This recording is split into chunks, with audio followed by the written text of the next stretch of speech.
Hi guys, this is Rosa Kelly. Welcome back to my channel. So today I'm here with my recent books that I have read, the books that I recently read. Yeah.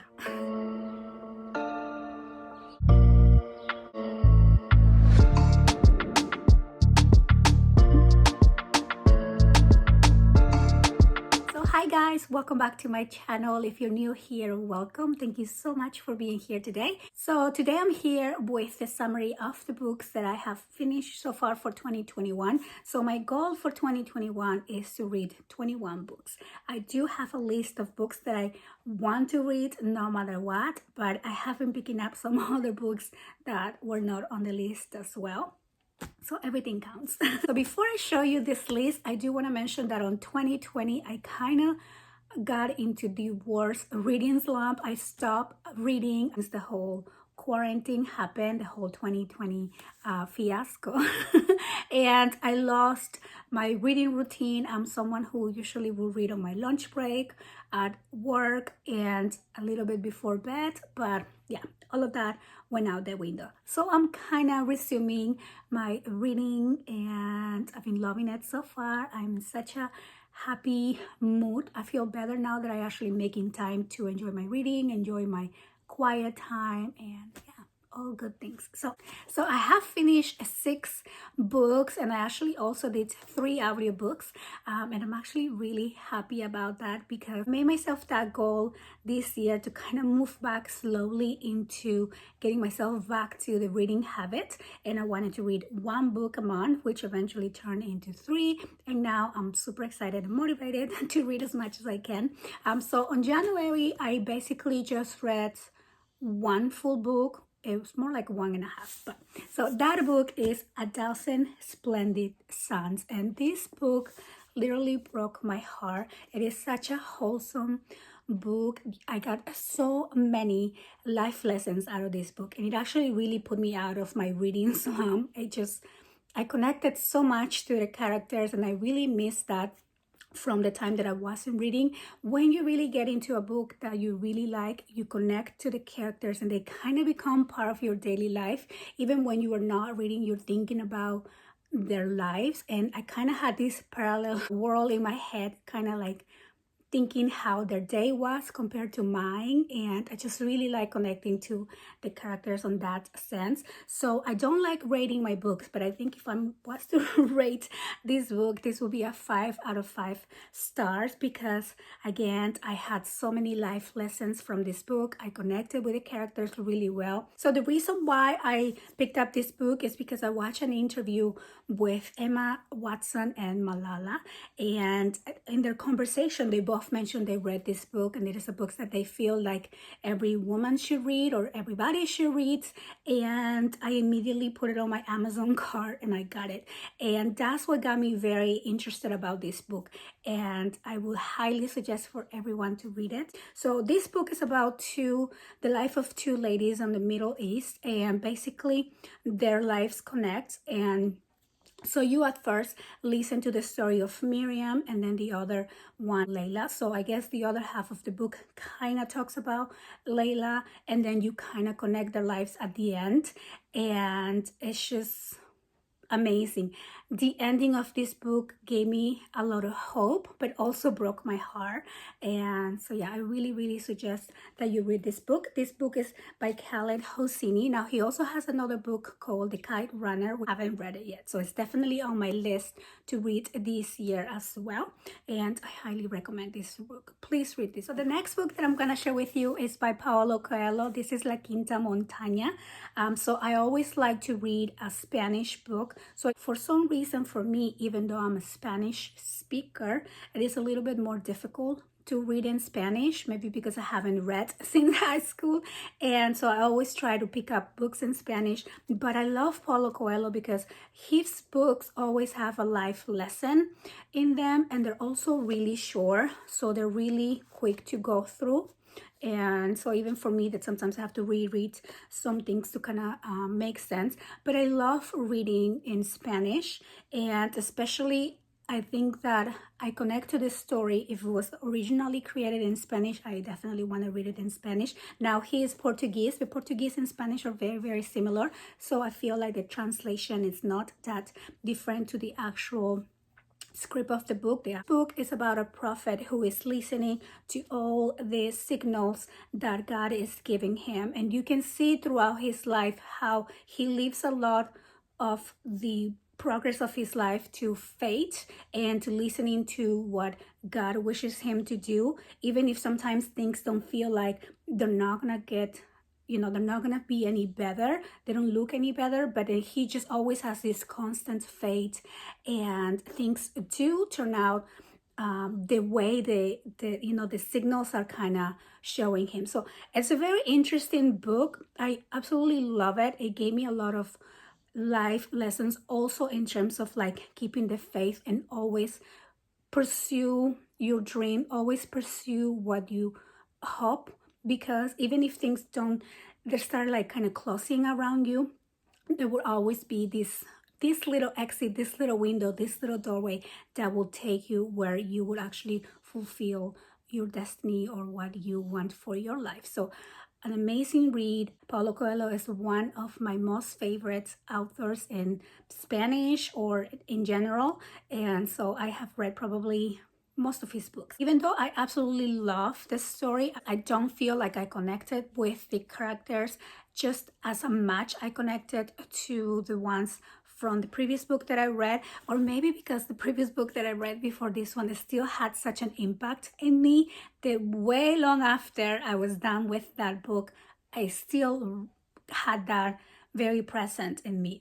Personally, I feel like if I was to give this a number, I would give it a 4. I still highly recommend it. I still absolutely love this book. This is a book that I read in February, and actually in February I was moving, so this was the only physical book that I read, and then the other 2 books that I read were audiobooks. So the audiobooks that I listened to when I was in the middle of my move were by Stephen King. So I listened to The Body, I listened to 1408, which is such a short story to have. I remember having it, I think it's only like a 2-hour audiobook, and I listened to it as I was painting the room. So now every time I look at the room that I was painting, I kind of picture the story which was so weird, but it was so fun. You can find a lot of different free audiobooks on YouTube as well, and you just put them on. So that's what I had. I had a rotation of audiobooks going on. So I probably listened to 2 or 3, maybe even 4 from Stephen King. So love it, love the mystery, love how he twists things and makes you think. And so yeah, those were my audiobooks for February. And then we moved into March when I was more settled down into the new space and not dealing so much with unboxing, moving boxes and things like that. So that's what I really got more into my reading time and my me time that I so much love now. So the first book here for March is Then She Was Gone. This is actually a book that I honestly fell in love with probably a quarter into the book. I thought it had a slow beginning, at least for me, and that's just probably me, because it always takes me a while to kind of learn the story, learn the characters, connect to the characters, and then like it goes really slow for me. And then once you get into the story of the book, it is so interesting that like I end up reading probably the remaining of the book in just, I don't know, like a couple of days. That's just how I read. Also because I usually start 3 books at the same time, and I'm kind of playing around with the books.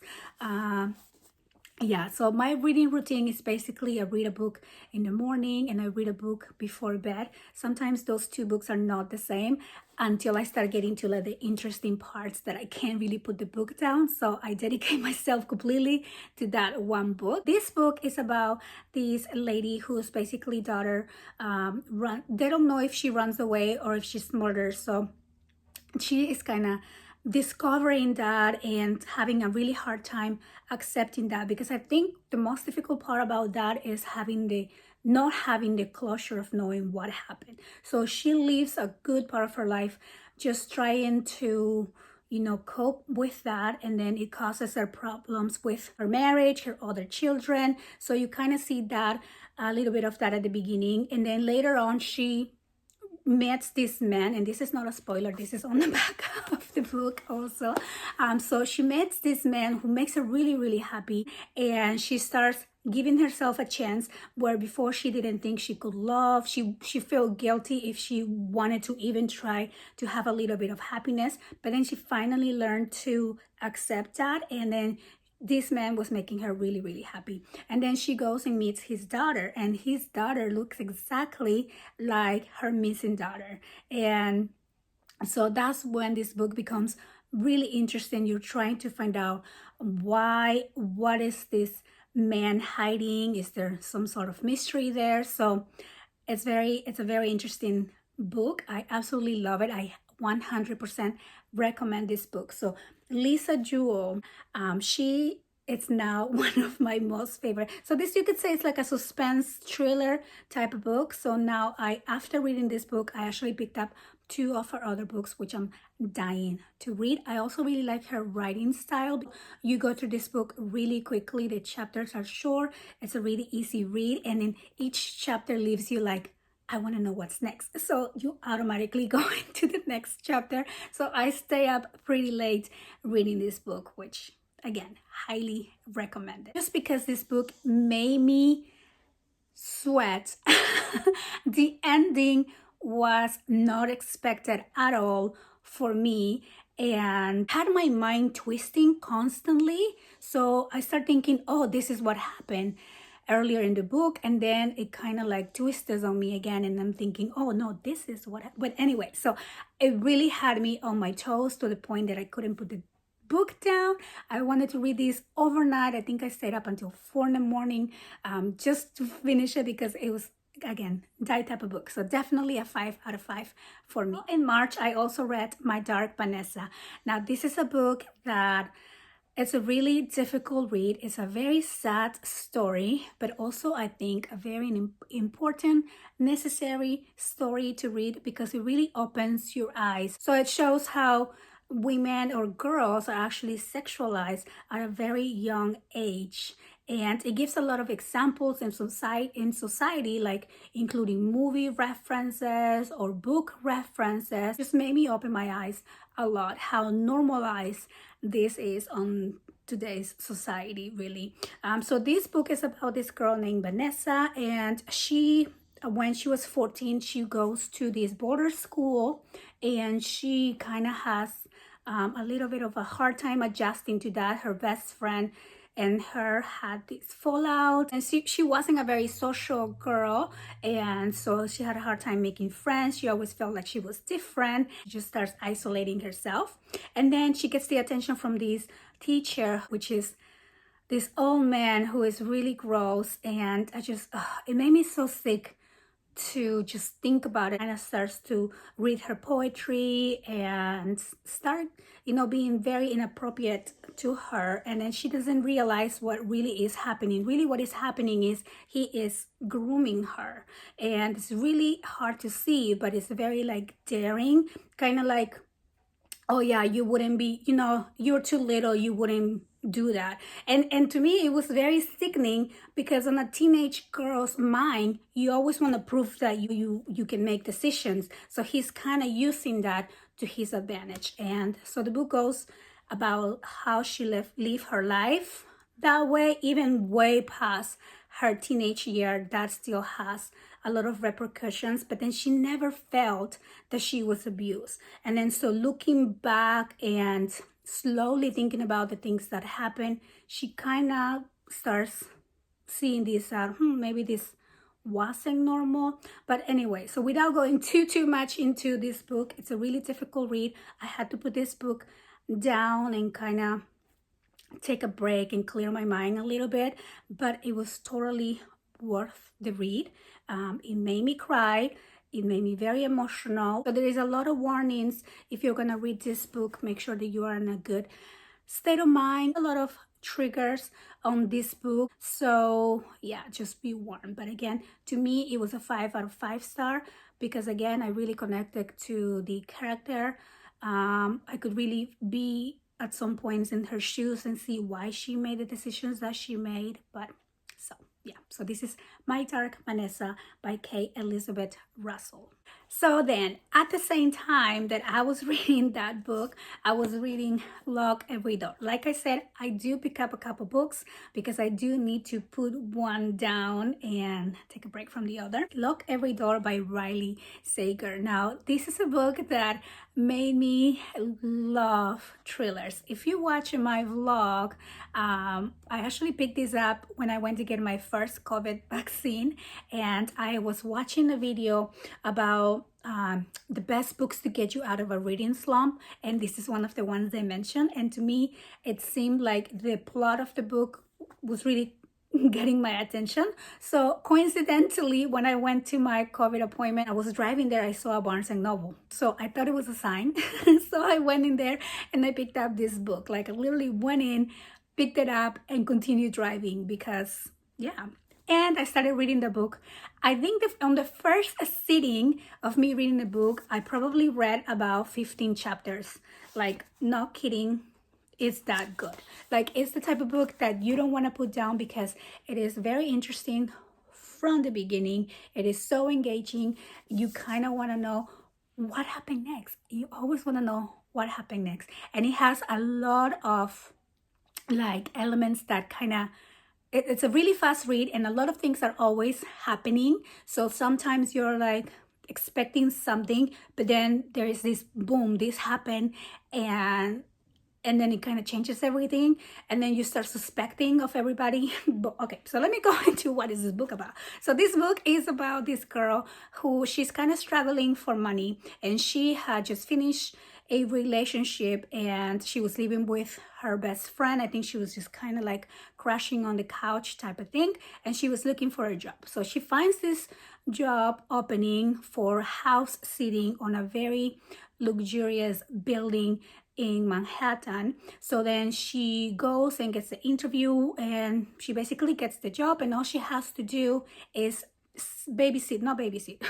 sit the apartment. All she has to do is take care of this empty apartment until the new tenant comes. And it's a really well-paid job, and she really has to do nothing other than sit around in the apartment. And once she moves in, she sees all these things that are happening. People start disappearing. She makes friends with this other girl who's also sitting a different apartment, and then she also disappears. So it is kind of like you start to wonder what happens. You start suspecting of everybody who lives in the building. The building is filled with all these high society rich people. You know, she's not really allowed to talk to them, but then she wants to solve the mystery. So she kind of starts like suspecting of everything, and you, the reader, start suspecting from everyone, everything. And so you don't know who to trust. And so you see her kind of going through this. And at some point, it made me a little bit scared that if it was getting late at night, I would have to put the book down because I wouldn't be able to sleep. I really want to read more from Riley Sager because I have discovered now my new love for thrillers, and so I highly recommend this book. It is a really fast read also, so you go through the chapters super quickly. Some of the chapters are just 1 page or 2 pages, so again, love it. So if I was to rate this book, I will give this a 5 out of 5 because it really made me connect with her. I still think about her, and I love the ending. The ending was not as expected at all, so read it. And this last book that I have to share with you, this is actually one that I recently finished in April. This is The Song of Achilles by Madeline Miller, and I believe this is her first book, and oh my gosh, it is an amazing book. This book definitely made me cry. This is the most beautiful book that I have read in terms of like the way it's written. It's so beautiful, so poetic. The quotes on this book are just gonna make you fall in love. So this book is about the life of Achilles, but it's narrated by his companion Patroclus. So Patroclus, he is another prince who was actually on exile. He had a horrible father and he did something that he was sent to exile. So that's how he gets to meet Achilles, and he becomes Achilles' companions since they're little. I think they were like 12 or something. So then you see them kind of growing up together and going through different life situations. And it is a book about loyalty. It is a book about love. It's a book about fulfilling your destiny. As we all know, the life of Achilles, we all know how it ends. If you watch Troy, the movie, which is one of my favorite movies, this is like a really good other side view of it, I think. And it just had me comparing it all the time. But it's also a very romantic story, and it made me cry multiple times, and I absolutely love this book. I knew I was gonna cry. I didn't expect to cry this much, but a lot of the quotes had me like, oh my gosh, like I think I can, I don't know, probably write about 10 quotes out of this book that I still think about, and I think they're just so beautiful, so beautiful. But anyway, so highly recommend this book. I know it's all over YouTube, and I definitely wanted to give it a read. I went through this book in 3 days because it's just that beautiful. And I am not really a fast reader. I just couldn't put the book down. I picked it up, and yes, it's just the best book ever. So this book is definitely a 5 out of 5. I anticipate this being one of the best books of the year for me. I can't even recommend this book anymore. The Song of Achilles, by Madeline Miller, 5 out of 5. Most definitely is going to be one of my favorite books of the year. And yes, please read this book. So let me know if you guys have read any of the books that I mentioned on this video. Let me know which books you are reading, and let me know if you have any suggestions on books for me to read. I do have my Amazon wish list on the description box below, and I will have all the books that I finished also listed down below. That way you guys can find it and probably go read the actual synopsis of the book. And so yeah, I want to thank you guys so much for watching. I hope that I was able to inspire you to get a little bit more reading into your day, and I'll see you on the next one. Bye-bye.